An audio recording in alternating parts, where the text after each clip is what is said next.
नमस्कार, स्वागत है आपका एग्जाम टारगेट 24 में। और इस वीडियो में हम बात करने वाले हैं यूपी पुलिस कांस्टेबल 2023 के लिए, एसएससी जीडी के लिए, यूपी टीएसपीएससी के लिए हिंदी के प्रैक्टिस सेशन की। लेकिन ये खास करके सबसे ज़्यादा इंपॉर्टेंट होगा यूपी पुलिस कांस्टेबल और एसएससी जीडी के लिए। चलिए शुरुआत करते हैं आज के इस महत्वपूर्ण सेशन की और देखते हैं आज के इस क्वेश्चन को। लेते हैं आज का पहला क्वेश्चन। तुरंत का तत्सम रूप क्या है? त्वरित, त्वरंत, तुअरंत या फिर त्वरंत। तो तुरंत का जो तत्सम रूप होगा, क्या पूछा गया है? तत्सम रूप पूछा गया है, तो ये होगा त्वरित। ऑप्शन नंबर ए करेक्ट हो जाएगा। अगला क्वेश्चन है, साखी का तत्सम रूप क्या होगा? सखी, साक्षी, साक्ष या फिर शाखा। साखी मतलब क्या हो जाएगा? ये इसका मतलब है साक्षी। ऑप्शन नंबर बी बिल्कुल करेक्ट है। उदय का विलोम क्या है? अप्रकट, अस्त, अंत या फिर ग्रस्त। तो उदय का क्या होता है? उदय मतलब उगना या फिर निकलना। तो अस्त का क्या इसका हो जाएगा? विलोम हो जाएगा अस्त। ऑप्शन नंबर बी करेक्ट है, यानी कि उदय का अस्त हो जाएगा।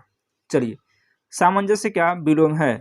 विवाद, कुलह, संताप या फिर द्वेष। सामंजस्य का विलोम हो जाएगा, यानी कि सामंजस्य का मतलब क्या हो जाएगा?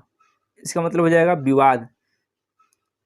ऑप्शन ए करेक्ट है। चलिए 5 देखते हैं। कुबेर का पर्यायवाची नहीं है, क्या है? पर्यायवाची नहीं है असंयमय, धनद, धनाधिप या फिर धनेश्वर। तो कुबेर का जो पर्यायवाची नहीं है पूछा गया है, यह है असमय। ऑप्शन ए करेक्ट हो जाएगा। ऊंचा का पर्यायवाची नहीं है पूछा जा रहा है, ध्यान से इसको देखना है। उतुंग, उच्च, शीर्षस्थ या फिर विशाल। ऊंचा का पर्यायवाची नहीं है पूछा गया है, तो यह हो जाएगा शीर्षस्थ। ऑप्शन सी करेक्ट है। अगला क्वेश्चन लेते हैं। और उससे पहले आपसे रिक्वेस्ट है कि यदि आपने अभी तक चैनल को सब्सक्राइब नहीं किया है, सब्सक्राइब करिए, बेल आइकन प्रेस करिए, जिससे कि आपको इसी तरह की वीडियो और मिल पाए। चलिए, माता पिता में कौन सा समास है? द्वंद्व समास, तत्पुरुष समास, द्विगु समास या फिर अव्ययी भाव समास। माता पिता में आप इसको जानते हैं अच्छी तरीके से, इसमें द्वंद्व समास होता है। ऑप्शन ए करेक्ट हो जाएगा। क्वेश्चन नंबर 8 देखते हैं। लंबोदर में कौन सा समास है? लंबोदर यानी कि लंबा है उदर जिसका, अर्थात जिसका पेट लंबा है, उसमें क्या होगा? बहुब्रीहि होगा, द्विगु होगा, अव्ययी भाव समास होगा या फिर कर्मधारय समास होगा। तो लंबोदर में इसमें बहुब्रीहि समास है। ऑप्शन नंबर ए करेक्ट है। और इसमें क्या होता है? बहुब्रीहि समास में दोनों पदों के अलावा किसी तीसरे पद की क्या होती है? प्रधानता होती है, तो उसी को बोलते हैं बहुब्रीहि समास। तो लंबोदर में क्या है? तीसरे पद की प्रधानता हो रही है, बहुब्रीहि हो जाएगा। ऑप्शन ए करेक्ट है। अगला क्वेश्चन, क्वेश्चन नंबर 9। पुरः धनकार का संधि विच्छेद संधि बनेगा, यानी कि पुरः प्लस कार का संधि क्या होगा? पुरस्कार, पुरस्कार, पुरस्कार या फिर पुरस्कार। तो पुरः धनकार का हो गया पुरस्कार। ऑप्शन ए करेक्ट है। देखिए, पुरस्कार देकर के संधि विच्छेद भी पूछ सकता है, तो पुरः धनकार हो जाएगा। ऑप्शन ए करेक्ट है, इसको ध्यान रखना है। शुभारंभ में कौन सी संधि है? शुभारंभ में कौन सी संधि है? दीर्घ, विसर्ग, गुण या फिर वृद्धि। शुभारंभ में संधि बतानी है, इसमें जो संधि हो जाएगी यह है दीर्घ संधि। ऑप्शन ए करेक्ट है।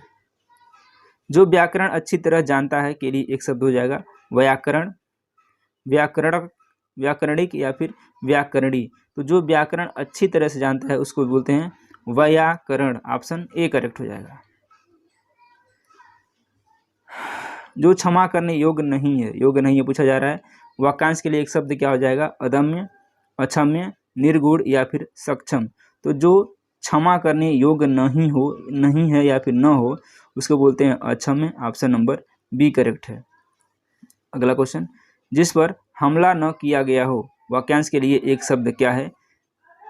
आक्रांता, आक्रामक, अयोध्या या फिर अनाक्रांत। यानी कि जिस पर हमला न किया गया हो, उसके लिए एक शब्द क्या बनेगा? अनाक्रांत बनेगा। ऑप्शन डी हो जाएगा।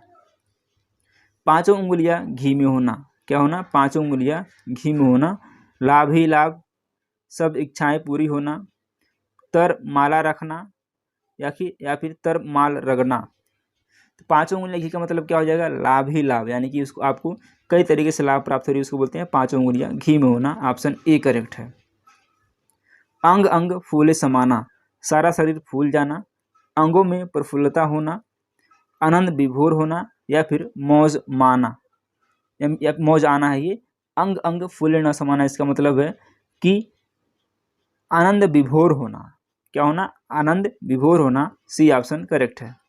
बढ़ते हैं अगले क्वेश्चन की तरफ। क्वेश्चन नंबर 16 लेते हैं। वाक्य यानी सही वाक्य छांटना है।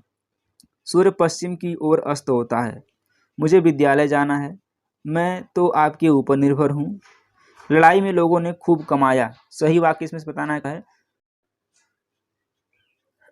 मुझे विद्यालय जाना है, ये सही है, बाकी तीनों क्या है? सही नहीं है।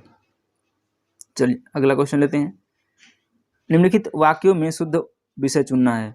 श्री कृष्ण के अनेकों नाम हैं, श्री कृष्ण के अनेक नाम हैं, श्री कृष्ण का अनेक नाम है, या फिर श्री कृष्ण को अनेक नाम है।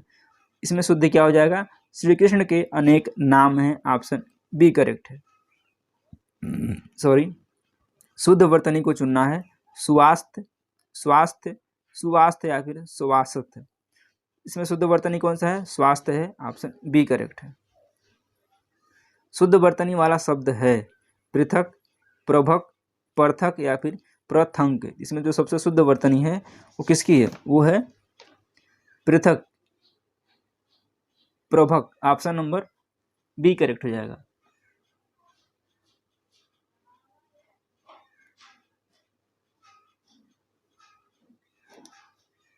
सॉरी, ऑप्शन ए करेक्ट होगा, ए पृथक होगा। चलिए अगला क्वेश्चन। नदी का बहुवचन है नदियाँ, नदियों, नदियाँ या फिर नदियों। तो नदी का बहुवचन क्या हो जाएगा?